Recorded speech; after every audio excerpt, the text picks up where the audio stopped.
আসসালামু আলাইকুম, সবাইকে স্বাগত জানাচ্ছি দা ভিউজে। আপনাদের সাথে আছি আমি ফারজানা হাসিন। মার্কিন সামরিক বাহিনী ইরানের প্রধান তিনটি পারমাণবিক স্থাপনায় বড় ধরনের আঘাত হানার পর যুক্তরাষ্ট্রের গুরুত্বপূর্ণ শহর নিউ ইয়র্ক ও ওয়াশিংটন ডিসির কর্তৃপক্ষ উচ্চ সতর্কাবস্থায় রয়েছে।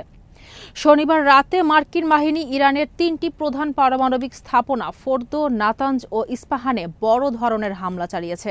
ইরানে এ হামলায় অংশ নেয় যুক্তরাষ্ট্রের B-2 স্টেলথ বোমারু বিমান।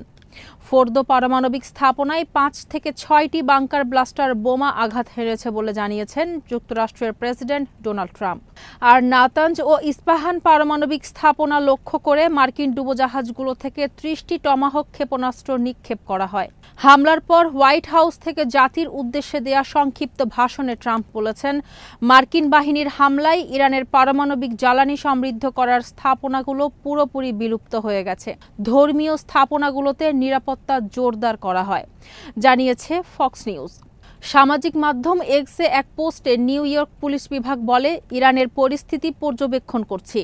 ব্যাপক সতর্কতার অংশ হিসেবে আমরা নিউ ইয়র্ক শহর জুড়ে ধর্মীয়, সাংস্কৃতিক ও কূটনৈতিক স্থাপনাগুলোতে আমরা অতিরিক্ত বাহিনী মোতায়েন করছি আর আমাদের ফেডারেল অংশীদারদের সঙ্গে সমন্বয় করছি।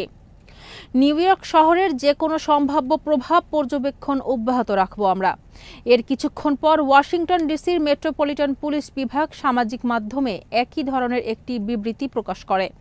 বিবৃতিতে এমপিডি বলে, মেট্রোপলিটন পুলিশ বিভাগ ইরানের ঘটনাগুলো নিবিড়ভাবে পর্যবেক্ষণ করছে।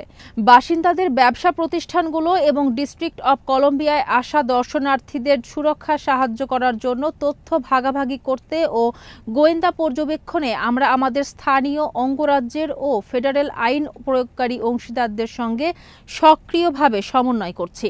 এমপিডি জানিয়েছে, ডিস্ট্রিক্ট অব কলম্বিয়ার প্রতি জানা কোনো হুমকি নেই, তারপরেও তারা শহর জুড়ে ধর্মীয় প্রতিষ্ঠানগুলোতে তাদের উপস্থিতি বাড়াবে। ফক্স নিউজের সাবেক সংবাদদাতা ও এনওয়াইপিডির পরিদর্শক মল পাওরো নিউ ইয়র্কের সন্ত্রাসী সেলগুলোর পর্যবেক্ষণের দায়িত্বে আছেন। তিনি জানিয়েছেন, শহরের যেসব এলাকার সঙ্গে ইসরায়েলি সংযোগ আছে সেখানে টহল গাড়ি দিয়ে বিশেষ নজরদারি জোরদার করেছেন তারা। এর পাশাপাশি শহরে বেশ কয়েকটি শিয়া মসজিদ আছে আর ইরান শিয়া প্রধান দেশ হওয়ায় যে কোনো সময় যে কোনো কিছু ঘটতে পারে। তাই এসব এলাকার ওপর বিশেষ নজর রাখা হচ্ছে ও টহল জোরদার করা হচ্ছে। তারা অনলাইন চ্যাটগুলোর ওপরও নজর রাখছেন বলে জানিয়েছেন তিনি। এরই সাথে শেষ করছি সংবাদ। সবাই ভালো থাকুন, সুস্থ থাকুন আর নিরাপদে থাকুন। আল্লাহ হাফেজ।